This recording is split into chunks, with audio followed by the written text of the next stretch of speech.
evening and welcome to Scotland at 7 on Tuesday the 25th of March. My name is Brian Liddy and this evening we are joined by Maureen Watt. Good evening, Maureen. How are you? Evening, evening, Brian. Yeah, I'm well, thank you. I hope you are too. Long time no see. Yes, yeah, it's good to see you. Maureen, I should say that you're you were an MSP, and you're still the head of the president of the SNP, is that right? Yeah, I'm president of the SNP, but obviously here in a my own capacity as an individual, not as president of the SNP. Okay, thank you. Point noted. And apologies for the late start this evening, but so we'll move on to the Middle East update. At least 50,144 Palestinians have been killed and 113,704 have been injured in Gaza since the 7th of October 2023, according to the Gaza Health Authority. Oscar-winning Palestinian director Hamdan Balal, who was attacked by Jewish settlers and detained by Israeli forces, has been released from detention. The Israeli military issued more calls to evacuate parts of northern Gaza, telling Palestinians to head towards known shelters in the south, even though there is no guarantee of safety there. Press freedom organisations have condemned the killing of two journalists in Gaza on Monday who died in separate targeted airstrikes by the Israeli armed forces. Hossam Shabat, a 23-year-old correspondent for the Al Jazeera Mubashir channel, was killed by an airstrike on his car in the eastern part of Beit Lahia. Israeli legislators have given their approval to the 2025 state budget, a key test for Benjamin Netanyahu's fragile coalition government that would be at risk of collapse if the vote didn't go his way and snap elections were called. At least 5 people have been killed in Israeli shelling of the southern Syrian province of Daraa, local authorities have said. It came after the Israeli military said it had launched attacks on the Syrian airbase of Tadmur and T4. In a post on X earlier this morning, the United States Central Command, CENTCOM, appeared to confirm fresh attacks on Yemen, targeting Houthi rebels. The post came after reports of new US attacks on the northern province of Sada, which reportedly injured at least 2 people and destroyed a cancer hospital. Uh, so, Maureen, that last item about the attacks on Yemen is. Sorry, I should maybe I'll just let you. Is there anything about today's update that you'd like to mention? Well, it's interesting that it's our Middle East update today instead of the normal Gaza update because clearly there are lots of things happening in the Middle East which are not necessarily, I was going to say, linked to the Israeli Palestinian conflict in Gaza, but perhaps they are. Who am I to know? First of all, I think it's absolutely awful that we're reporting yet again on more journalists being attacked. And clearly, this is a deliberate policy of the Israeli government to attack not just Hamas leaders and anybody that gets in the way of that, but also deliberately attack journalists who are only there doing their job. And, you know, so many journalists have been killed in this conflict, more than I think, probably in any other in recent times. And as I say, it's obviously deliberate policy for the Israeli government, which must be condemned outright.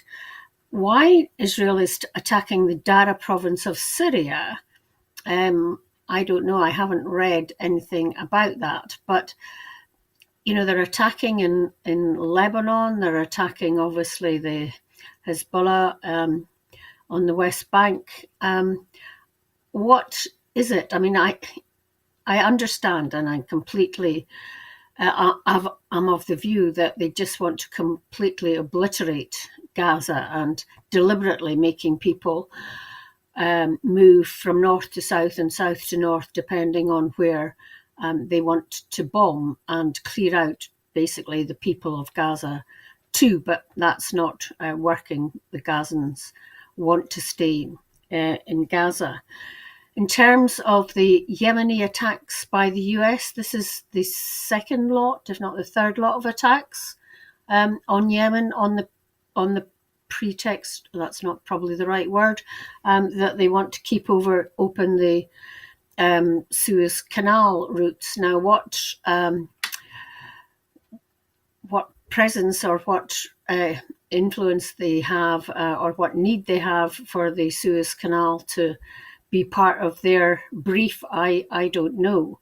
But maybe it's because, and I think we'll possibly come on to it, the fact that the US want to make out that Europe is useless and not doing their job in terms of international security, which seems to me an odd foreign policy, not an odd sort of foreign policy to have. Thank you, Maureen. And just so we manage to fit all the items in, I'll just move on to the Ukraine update. Today is the 1126th day of the war in Ukraine. Ukraine's special forces said yesterday that they had destroyed 4 military helicopters in Russia's Belgorod region with HIMARS rocket systems. The Special Operations Command published drone footage and announced Special Operations Forces in cooperation with the GUR of the Ministry of Defence, missile forces and artillery destroyed 2 enemy Ka-52 and 2 Mi-8 helicopters in the Belgorod region of the Russian Federation. The strikes occurred at a concealed jumping-off point for Russian aircraft used in surprise attacks on Ukrainian forces, the group said.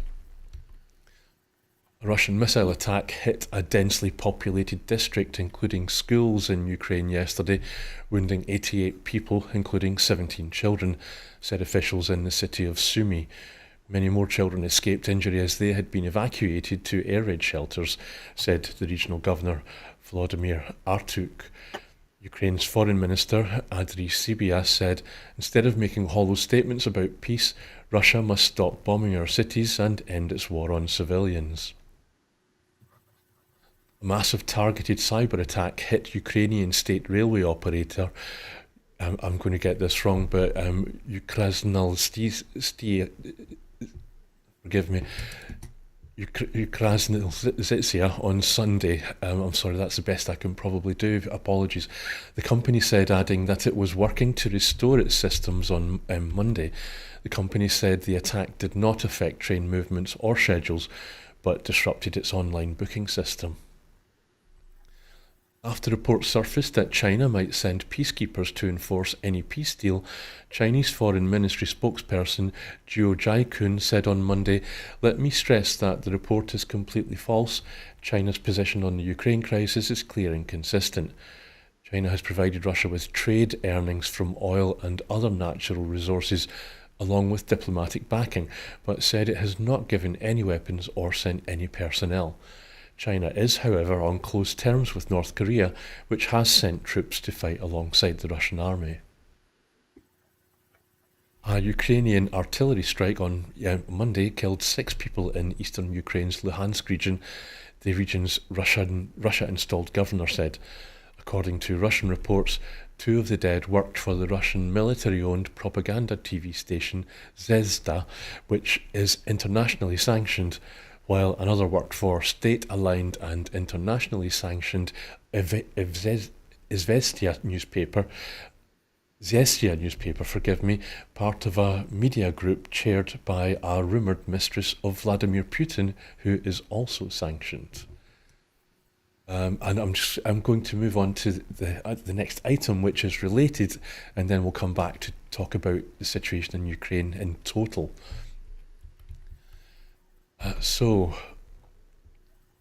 Russia and Ukraine have agreed to a maritime ceasefire in the Black Sea following talks in Saudi Arabia with US negotiators. However, the agreement hinges on sanctions relief for Russia, particularly related to agricultural exports. The ceasefire will eliminate the use of force in the region, with both sides agreeing to halt attacks on energy networks for 30 days and expand the ceasefire to more locations. While this represents a step forward, the resolution of deeper issues, including territorial disputes, remains unresolved. Ukrainian President Volodymyr Zelensky welcomed the agreement but voiced concerns over any potential weakening of sanctions on Russia. He opposed talks between the US and Russia regarding territorial issues, stating that Ukraine had not been part of those discussions. He was particularly unhappy with the suggestion that the US would assist Russia in restoring its agricultural exports and improving access to global markets, arguing that such actions would benefit Russia economically while the war continues. Russia has made it clear that the ceasefire will only take effect once sanctions on Russian financial institutions involved in international food trade, including the Russian Agricultural Bank, are lifted. The Kremlin has also requested that restrictions on Russian-flagged vessels and ports be removed to facilitate agricultural exports. The agreement, though a step towards peace, raises questions about whether Russia will adhere to the deal, given its history of breaching past peace agreements. Critics argue that easing sanctions could reward Russia and enable it to continue its military actions. Both sides have agreed to continue working towards a lasting peace, but the future of the ceasefire remains uncertain, with Ukraine keen to ensure its enforcement. Maureen, it wasn't mentioned, and no, I won't ask that question. I'll ask the main question. Is Volodymyr Zelensky right? Is it too soon to be lifting sanctions for Russia, considering what stage we're at in the situation in Ukraine? Yeah, I mean, just from what you've said there, Brian, I think any ceasefire on the Black Sea is quite far off because, as you mentioned, Russia are wanting too many if this is done, if that is done, if sanctions are lifted, if international trade is allowed from Russian ports.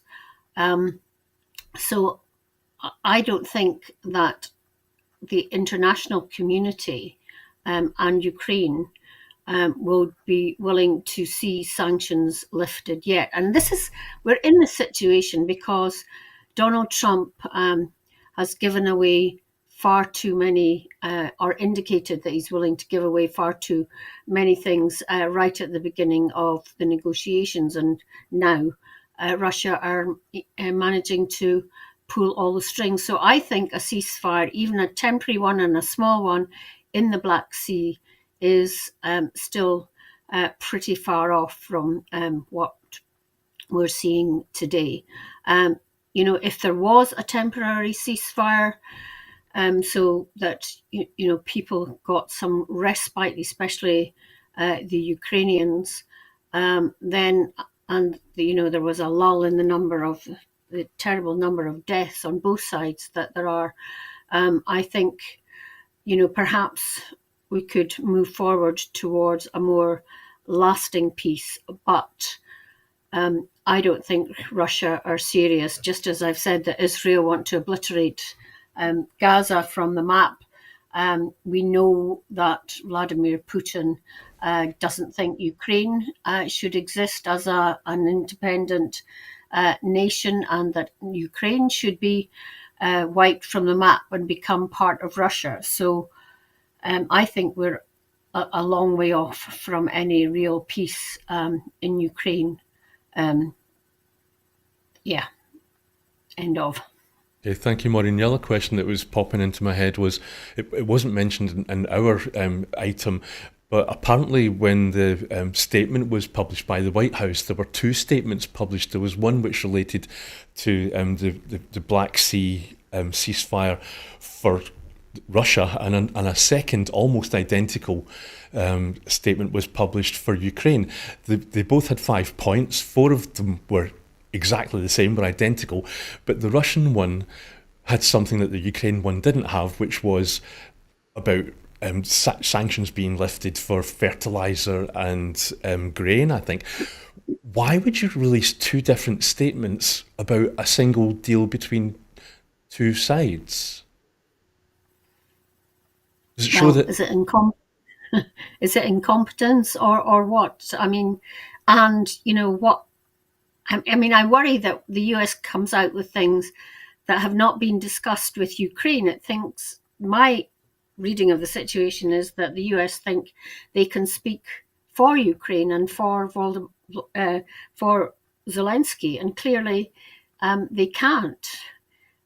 So I think, the US are completely overstepping the mark here, and still not recognizing Ukraine as a country, taking too much of what Putin says as gospel and really not recognizing any history of Ukraine, which was in existence long before Russia was. So I think there's a lot of history lessons that need to be learned by the US before they start trying to speak for Zelensky and in this mad dash to get a peace settlement. Now, everybody wants peace, but it's got to be fair on both sides. And this is, one of the problems with Trump's style of negotiating and bargaining. He thinks there needs to be a winner or a loser, and a loser, end of, whereas most people want to see that both parties come out with something positive. And that's clearly not happening under a Trump-led negotiation. Maureen, of course, time's against us on this and we should move on, but you used the word that any peace deal has to be fair. I mean, I was wondering if this idea about releasing two different statements about the same peace deal, does that not maybe show that the playing ground is uneven, that it's not fair, that America's given Putin more attention than Ukraine? Absolutely. I mean, I think that's been the case. I think that's been the case from the very beginning, and that was clear from the way they treated Zelensky when he was in the White House. And Zelensky's on the back foot because of this, but obviously he has the full backing of the European Union and the UK, and it's a case of trying to get a meaningful dialogue, I think, on negotiating peace. And because the starting point's not right, you wonder how they can possibly come to any agreement, which doesn't make Ukraine look bad, because they haven't been in there from the beginning. They haven't been there to set out the basics of what they want to see. And they want to see, obviously, Ukraine as a country's borders secured. And they just, as I said, the US are desperate to get a deal. Trump said he would get it within 30 days, or I can't remember, was it immediately, whatever. And that's not happening, and he's getting increasingly frustrated because of that. Okay, thank you, Maureen. A senior police chief has revealed plans to charge more domestic abusers with manslaughter following the suicides of their victims, highlighting the appalling impact of domestic abuse in England and Wales. The announcement follows the case of Kiana Dawes, who took her own life after enduring repeated abuse from her partner, Ryan Wellings. Despite being convicted of domestic abuse, Wellings was acquitted of manslaughter, even though Dawes left a suicide note blaming him for her death. She was described as a monster and said, she described him as a monster, forgive me, and said, slowly, Ryan Wellings killed me. Wellings was sentenced to 6.5 months in prison for his actions. The annual National Police Report on Domestic Homicides revealed that suicide is the leading cause of death among domestic abuse victims in England and Wales for the second consecutive year. For the second time in history, a man stood trial for causing his partner's suicide, although the case resulted in another acquittal. Only once before has a manslaughter charge been successfully brought in such a case, and that was in 2017. When Nicholas Allen pleaded guilty to the manslaughter of Justine Rees. The report also highlighted the tragic death of Fawzia Javid, who was pushed to her death from Arthur's Seat in Edinburgh by her abusive husband. Kashif Anwar. Anwar was sentenced to 20 years in prison for her murder in 2023, following her dying words that identified him as the killer. The police now plan to investigate unexpected deaths more thoroughly, checking for links to domestic abuse. The End Violence Against Women Coalition, or EVA, welcomed the approach, which they believe will help preparators accountable for death resulting from abuse, including suicides. Maureen, when I first read through this item, I kind of wondered do you think it's part of these appalling events got as much to do with psychological or manipulative behaviours by men against women as much as just physical abuse? Yes, I agree.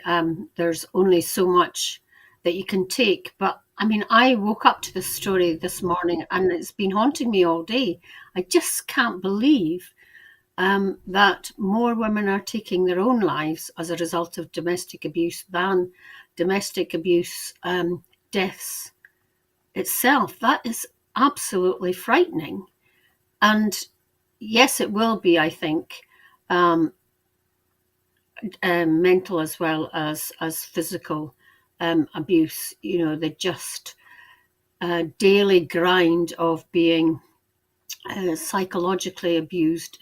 I think there comes a breaking point when you just can't take anymore. But just think about how many children and young people are affected by this. It's absolutely appalling. And you know, the message must go out to women is that there is another option. You can get out. The police are particularly I know in Scotland, well trained in domestic abuse matters, and we do have refuges for women and children to go to. So please realise that there is another route, and you do not have to take your own life and leave children possibly in with an abuser, perhaps. So the abuse might then continue on the young people, which is also unthinkable. But it must be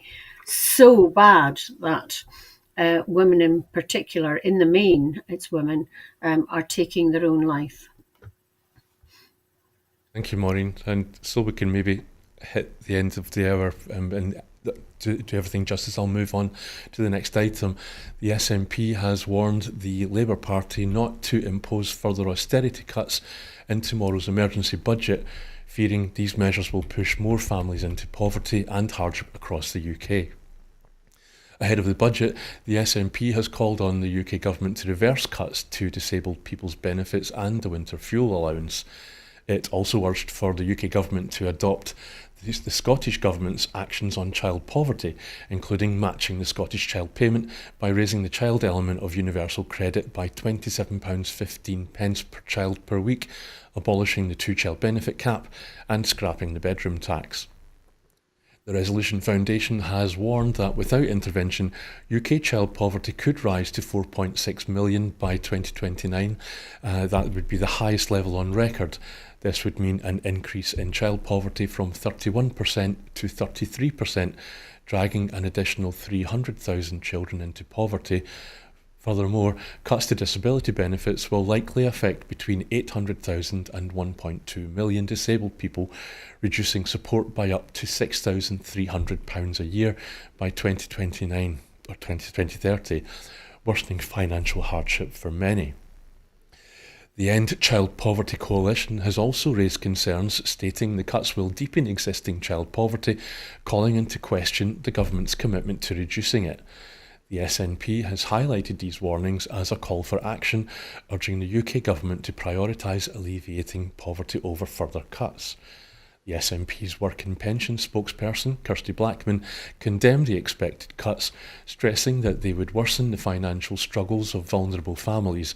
She pointed to Scotland's initiatives in tackling poverty and called for the UK government to follow suit, warning that any further austerity would have severe consequences for the poorest families across the UK. Maureen, over recent weeks, I don't know about you, but I've been hearing Rachel Reeves, Keir Starmer, Anna Sarwar, and Liz Kendall all say that the £5 billion cuts to benefits is going to get people back to work. And I just have never understood that. Can you explain their logic? Well, I'm not sure it's logic, but perhaps it's wishful thinking. I think, as I've said on this program before, that well, first of all, for a Labour government to target the already poorest in society, or continue, should I say, to target the very poorest in society, is absolutely appalling. And I think people in Scotland are more and more realising that. Secondly, if you want people back into work, you don't penalise them and stop them going out and getting themselves ready for work, getting themselves able to go to interviews, but you help them by providing work coaches and on a one-to-one basis for as long as it takes to get people back into work. Now, there are third sector and voluntary organisations doing good work in this area, like, for example, the Foyer in Aberdeen, but it's intense and it takes a lot of time to get people's skills back up to a level where they're ready for work, to get their CVs in order and to match them with jobs that are available. So while everybody, I think, would like to see those who are able to work working, it is not a simple thing to achieve that, and it requires a lot of support. And unless a government puts in resources and that support, it's not going to work. And in fact, it's going to be detrimental for those already on the poverty line on benefits. And it's just, as I say, from a Labour government, you can scarcely believe it. Thanks, Maureen. Again, time's against us, but just briefly, I read an item in The Guardian by John McDonnell, Labour MP, which the headline for that said, this government has one last chance to take a progressive path. How do you think Starmer's doing on that?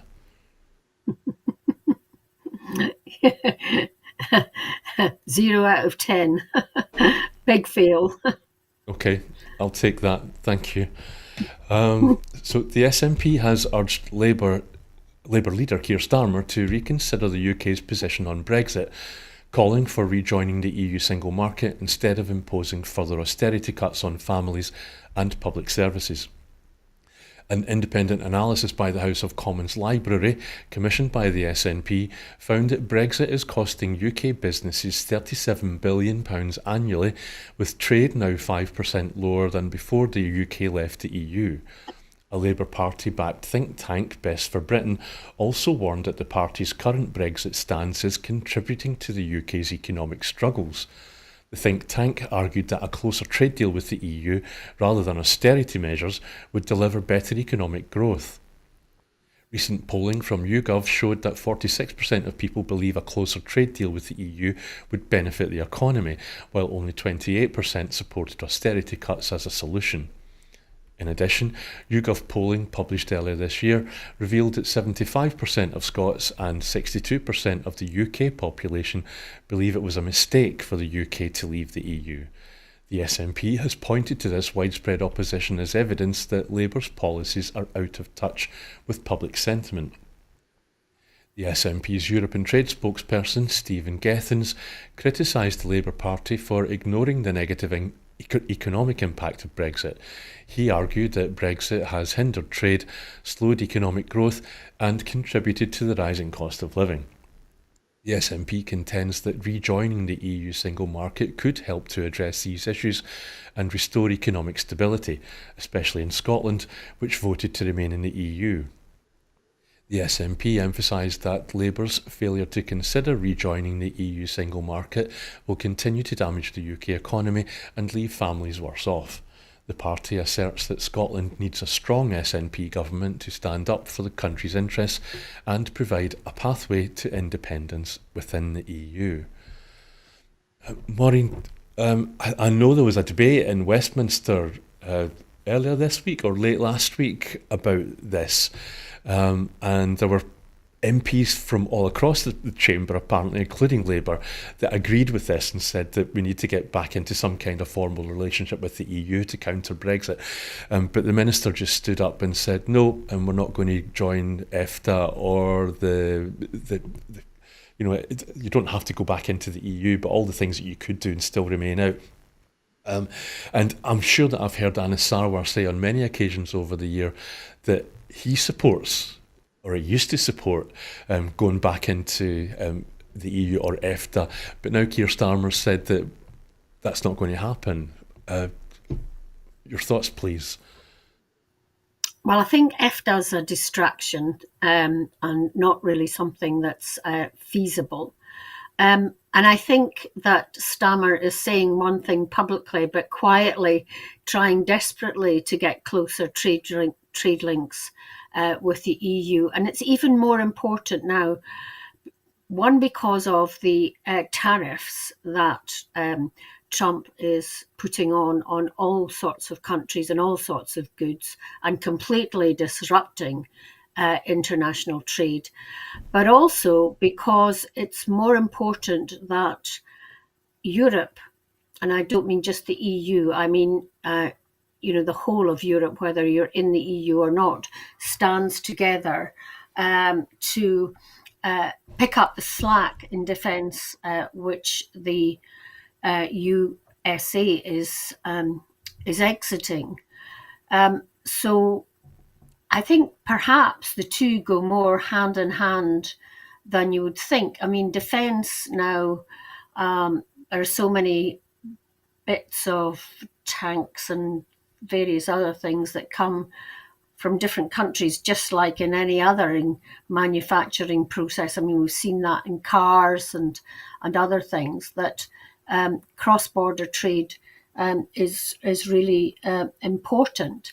I'm sure, a year ago or before the election, we were talking about the cost of exiting Europe as being 40 billion, and here we're more or less confirming that it's close to 40 billion a year. And that might sound a big figure, but it affects every single person, I think, to the tune of something like £2,000. So we are worse off because of Brexit. Of that, there is absolutely no doubt. And I think Scots see that more, or are prepared to admit it more than in England, because of our vote on Brexit being totally 2/3 against it, 1/3 for it. And now I think you said 75% of Scots realise that it was a bad idea. So the logical next step from that, of course, is to vote for independence for Scotland, so that an independent Scotland can rejoin the EU and get trade going again, which will lead to growth and will make people better off. Thank you, Maureen. And on that note, making people better off, the UK consumer spending has dropped amid growing concerns about the economy, as falling confidence threatens prospects for economic growth. A survey by KPMG revealed that 58% of consumers felt the economy was worsening. The survey, conducted in the 3 months to February 2024, showed a 15% increase in negative economic sentiment compared to the previous quarter. With Chancellor Rachel Reeves set to confirm billions of pounds in cuts to social security and government spending in the upcoming spring statement, the outlook for UK consumers remains bleak. Despite many people feeling financially secure, a significant number have started cutting back on everyday purchases and changing their spending habits. The research revealed that 43% of respondents had reduced their spending on daily essentials, while 29% deferred purchases of big-ticket items. More than a third of consumers reported saving more to prepare for potential financial difficulties. The UK's economy has stagnated recently, with business and consumer confidence at a low point. The downturn has been exacerbated by factors such as global trade uncertainties, and critics have suggested that the Labour Party's increase in employers' national insurance contributions and spending cuts is contributing to the economic malaise. Official figures showed a surprise 0.1% shrinkage in January, which is expected to result in the Office for Budget Responsibility halving its growth forecast for 2025. The survey also highlighted that financial insecurity is rising, with 24% of people feeling insecure about their personal finances. That's up from 21%. Among these, 15% reported cutting discretionary spending to afford essentials, and 2% admitted to incurring debt to cover bills. While the UK government has pointed to recent wage growth and interest rates cuts as positive economic indicators, the overall picture remains one of uncertainty.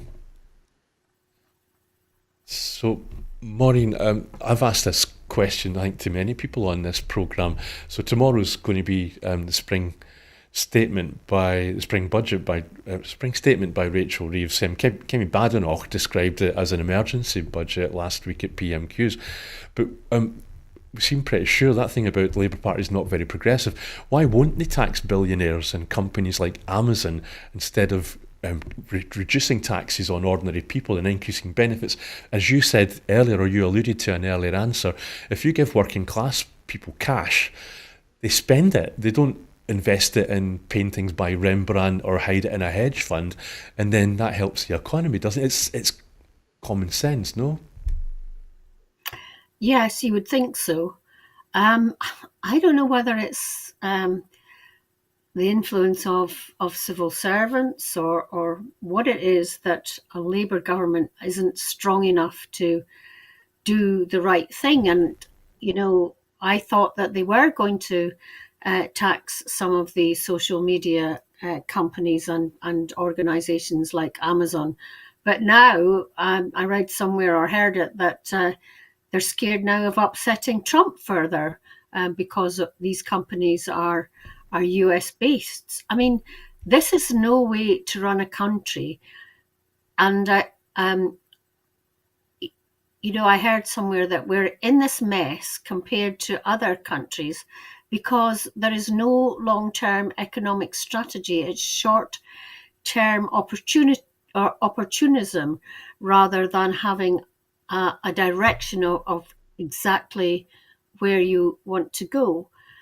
So of course people are feeling uneasy. The Labour Party came in to power and immediately spread doom and gloom by saying there was such a black hole, and basically they didn't know how to get out of it. And we're seeing that they don't know how to get out of it. And people are seeing their energy bills rise, council tax rising, food prices are still very high, I think.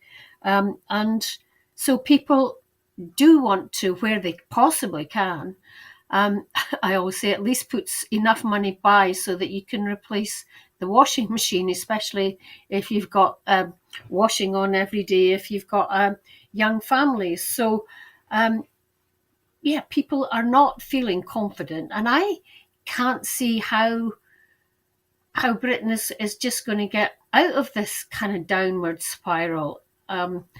It really is a worrying situation, and not just for individuals, but also because companies do not feel confidence in the government and therefore in investing their money in the UK economy.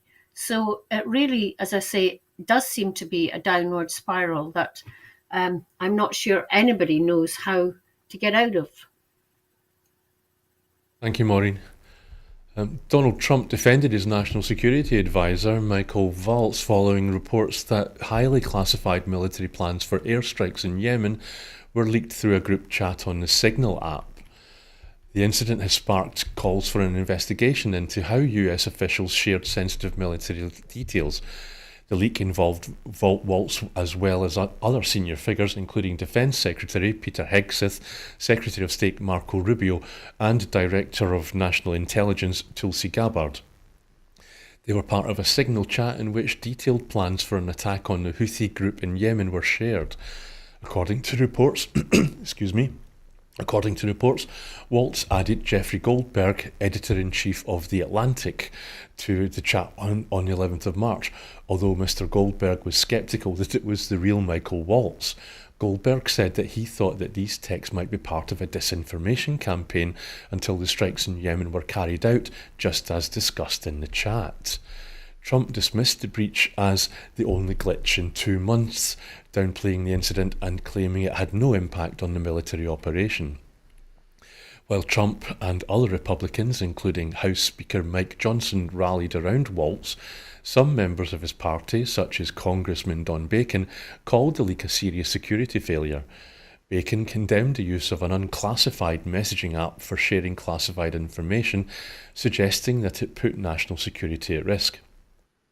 Trump's defence of the situation contrasts with the growing concern over security implications. Intelligence experts worry that foreign powers, such as Russia and China, may have accessed the leaked information.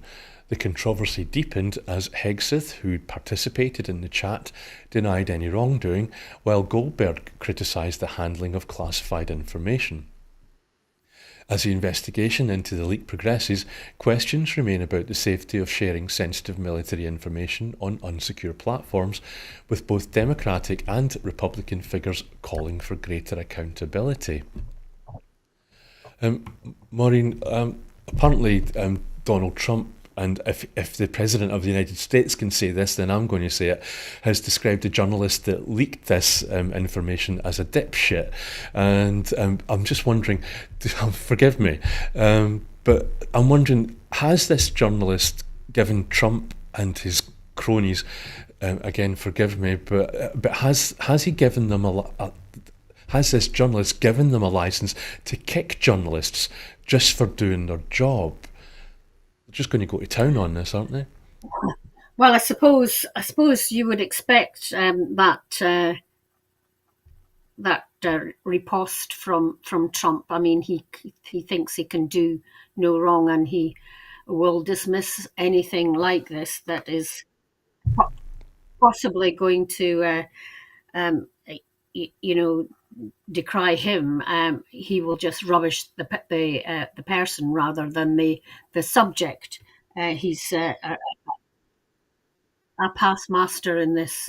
You've seen him at press conferences in the past, rubbishing journalists who ask him awkward questions, and also rubbishing the organ that they work for. So this is nothing new with him, but it does seem to be quite a bad breach of security. And I suppose it's lucky that it landed in the hands of a responsible journalist rather than somebody who was not. But the WhatsApp messages, and we all know about WhatsApp messages in Scotland, but the WhatsApp messages went on to say awful things about Europe. Well, okay, I understand it's not WhatsApp messages, but it's on social media messages. So, what I wanted to say was that they went on to rubbish Europe in a big way and call out Europe. And if this is the attitude of the United States to Europe, then I just wish that for the next 5 years they would put up the barriers around the coastline and the borders with other countries and just stay in their own wee world in the US for the next 5 years. It'd do us all a big favour. Thank you, Maureen. I mean, again, we're out of time on this, but can I just clarify? Because I think you've just said something which I've been wondering about. Is that in reference to Vance when he said that he didn't want to bail out Europe again? Is that a reference to the Second World War when the US and and Britain were part of the Allies to defeat Hitler? Well, I think he made that reference before, but yeah, I mean, to speak about your allies are supposed to be allies in this way, just as they're doing with Canada. I mean, what sort of foreign policy is this? Where are they getting this idea? Just put up your own walls and just, speak among yourselves for the next 5 years and leave the rest of us in peace. Okay, thanks, Maureen. And we really are out of time on this, but just quickly, I was wondering, so this wasn't a secure platform, and there will have been secure. It's not a government secure platform that's going to have government authority. But so the fact that these American politicians have gotten together and use it, are they doing that because maybe Musk, as his Doge department, has axed the secure sort of approved way of for politicians to communicate? Possibly, but I haven't seen any evidence of that yet. Okay, so yeah, we'll keep an eye on that. We better move on, I suppose. Sorry about holding everybody up. In 2023-24, housing statistics in Scotland showed a mixed picture, with improvements in affordable housing delivery and increases in approvals and starts, but challenges remain, especially in private sector completions. The final report on housing construction reveals that 19,797 homes were completed and 15,050 new builds were started in the year ending December 2024. However, these figures represent a decrease of 7% in completions and 9% in starts compared to the previous year. The private sector accounted for the majority of both completions, 15,066 of completing 15,066 homes, and starts of 11,617 homes, while the social sector, contributed to 4,731 completions and 3,433 starts. The Affordable Housing Supply Programme saw some positive developments, with 6,440 approvals, 6,501 starts and 8,180 completions of affordable homes during the year. While completions were down 18% compared to 2023, both approvals and starts increased by 4%. These figures support Scotland's target of delivering 110,000 affordable homes by 2023, with at least 70% for social rent. To date, 26,039 affordable homes have been completed, including 19,945 homes for social rent. The Scottish Government has also invested in the Charitable Bonds Programme, which has supported 4,000 homes and committed £100 million for mid-market rent initiatives, aiming to construct around 2,800 mid-market homes. Furthermore, £10 million has been allocated for a cladding remediation fund, helping building owners assess and replace unsafe cladding in their properties following the Grenfell Inquiry Phase 2 report. To address stalled sites, a short life working group is working to revive over 20,000 homes.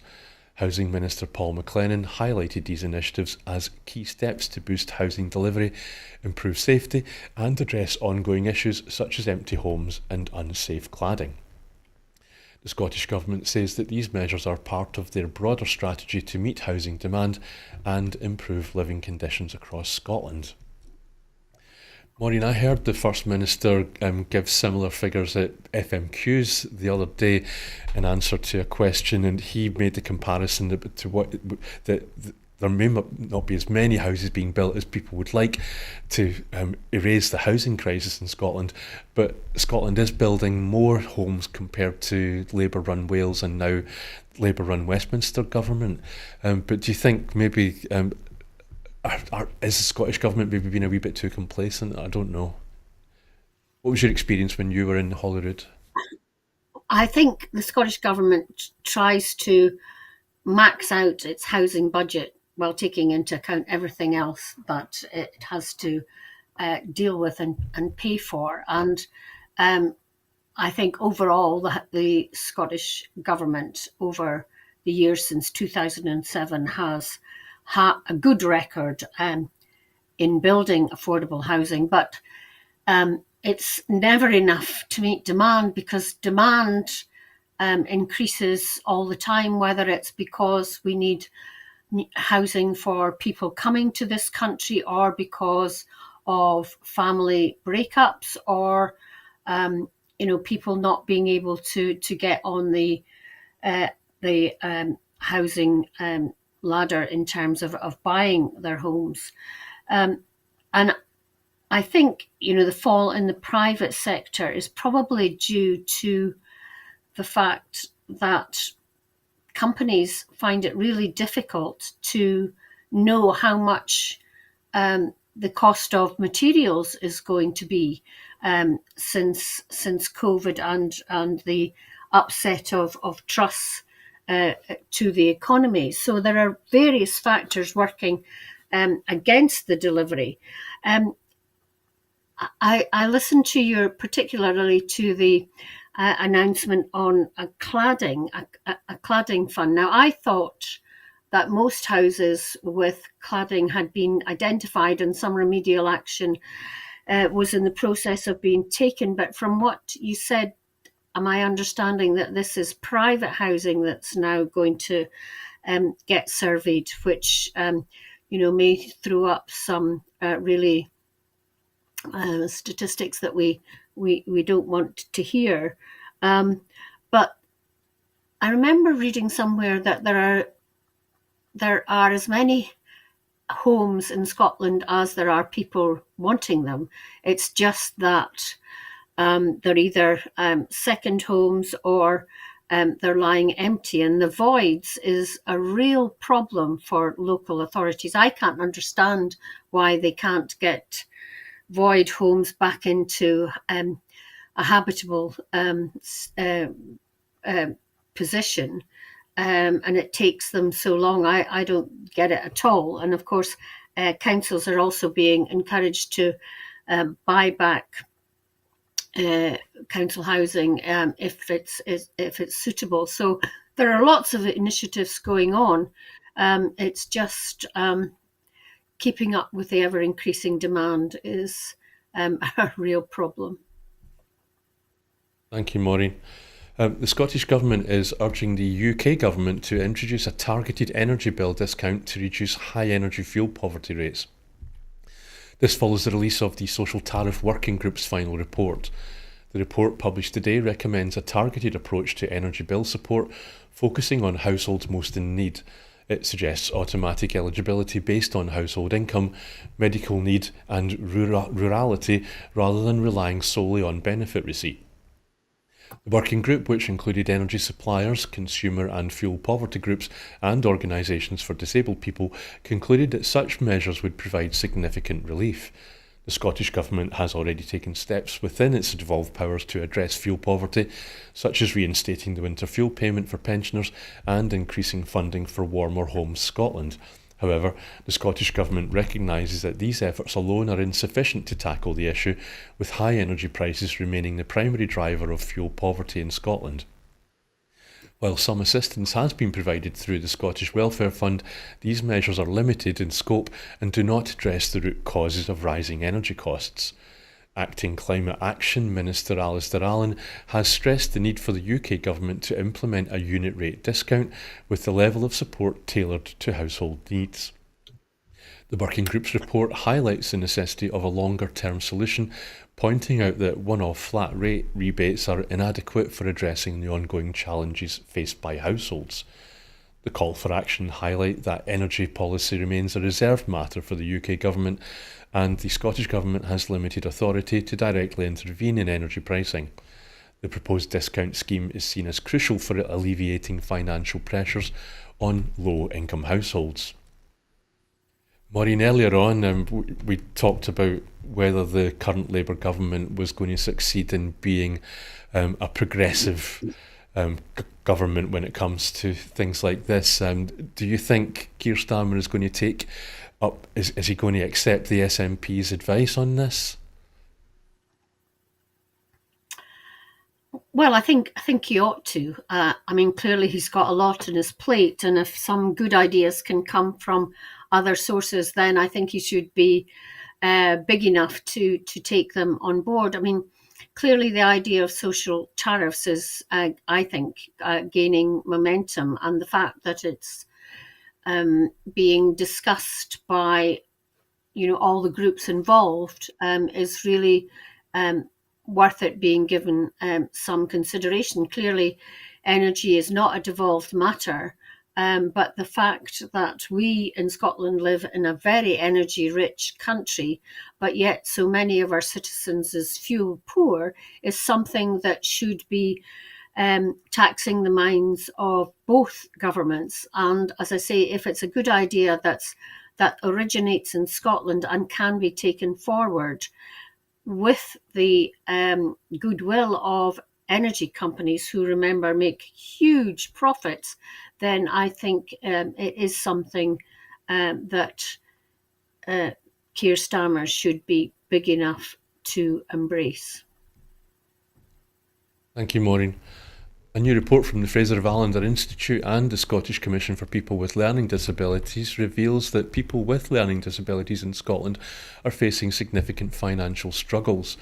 The study highlights that 3/4 of participants are unable to meet the minimum income standard. The research, which surveyed 24 individuals with learning disabilities and their families, found that many struggle to afford basic necessities, including heating, food and phone contracts. Over half of the households were in poverty when benefits designed to support those with disabilities were excluded. Additionally, many participants described challenges navigating the social security and social care systems, with a lack of access to independent advocacy services hindering their ability to secure the benefits and care that they need. The report also noted that some disability benefits were discouraging people with learning disabilities from progressing in work. Support with budgeting and understanding bills was identified as a key factor in helping individuals feel more financially secure. But such help was not universally available. The study's findings are particularly timely given the UK government's planned cuts to disability benefits. These reductions are expected to impact Scotland's finances due to the Barnett formula, which could reduce Scotland's block grant. The Scottish Government may face additional pressures on social care services, which are already under strain. As the UK Government introduces changes to disability benefits, the Fraser of Allender Institute warns that negative consequences could affect people with learning disabilities in Scotland, particularly when they transition to universal credit. The report underscores the need to consider the adequacy of social security and disability benefits to ensure that people with learning disabilities receive the support they require to live fulfilling lives. Maureen, I'm beginning to detect a theme to tonight's items. I'm wondering if there's going to be a theme in part of your response. Well, I totally and utterly concur with this research. From personal experience, I've recently become power of attorney for someone with learning disabilities, and just earlier today I was trying to fill in a housing benefit form online, and I got what I thought was near the end, and then there were questions that I couldn't possibly answer because I didn't have the information, and the only information, only folk that would have the information is the people who own the housing that he's trying to access. So it really is difficult for even me, who's supposed to be quite intelligent and have a degree and all that sort of thing. And it would be utterly impossible for somebody with learning disabilities to do it on their own. So they, where do they access the advocacy for help in doing this? And it's more likely that people just give up, and because they don't know where to seek help or when that help is going to come. So I totally agree with this research, and it's important that if people have a care worker or a social worker, or are in a men's shed or something or whatever, that someone gives them help to direct them to someone or an organisation that can give them help. I mean, perhaps the first port of call should be citizens' advice, but it takes a hell of a long time to fill in these forms, and it requires somebody with some patience to sit down. Maybe there are people in citizens' advice who know how to polish off the questions pretty quickly, but as a first-time user of the housing benefit form, I found it particularly difficult to fill in and gave up and, had to email somebody to ask for help. Yeah, the cynic in me wonders if maybe it's made more difficult on purpose. But Maureen, we started late, and so we could finish late, but we've already used up that time. Would you be willing to stay on for a few more minutes to cover the last item? Yeah, You yeah, sure? sure. Okay, thank you. So the UK government has approved the controversial £9 billion Lower Thames Crossing, the UK's largest road building project aimed at easing congestion and improving regional connectivity. The decision was made by the UK Transport Secretary Heidi Alexander on the 25th of March 2025, following years of delays and redesigns. The Lower Thames Crossing, which includes a 2.6-mile tunnel under the Thames, will link Essex and Kent to form part of a 14-mile road network. Excuse me. It is expected to relieve pressure on the Dartford crossing, which has long exceeded its design capacity. The project, which has an estimated cost of £8.95 billion, is seen by supporters as essential for improving infrastructure, particularly for freight and logistics. The UK government aims to fund some of the scheme through private finance, with tolls helping cover construction costs. However, critics argue that the final cost may be closer to £16 billion. While businesses and logistics groups have welcomed the project, environmental campaigners have raised concerns about its environmental impact. They warn that the crossing will exacerbate pollution and traffic congestion. Some also question the long-term economic benefits, with opponents asserting that the scheme may fail to address the underlying issues and could result in increased carbon emissions. The UK government is pressing ahead with the plan despite these objections, hoping the project will support up to 22,000 jobs and boost the economy by £200 million annually by easing congestion. However, the impact on Scotland, Wales and Northern Ireland's finances remains unclear, as the distribution of costs among devolved nations is still to be determined. Work on the project could begin in 2026, with completion expected in 2032, depending on funding and potential legal challenges. Maureen, I was reading something about this, but I failed to take a note in time. This, I believe, was part of, there was a list of projects that were announced at the same time that the government is going to fund, and they were all in the southwest of England. I don't think there were any in Wales or Northern Ireland or indeed in Scotland. And I think there's also, well, as we're out of time and I'm eating up into your own personal time, what do you think about this story?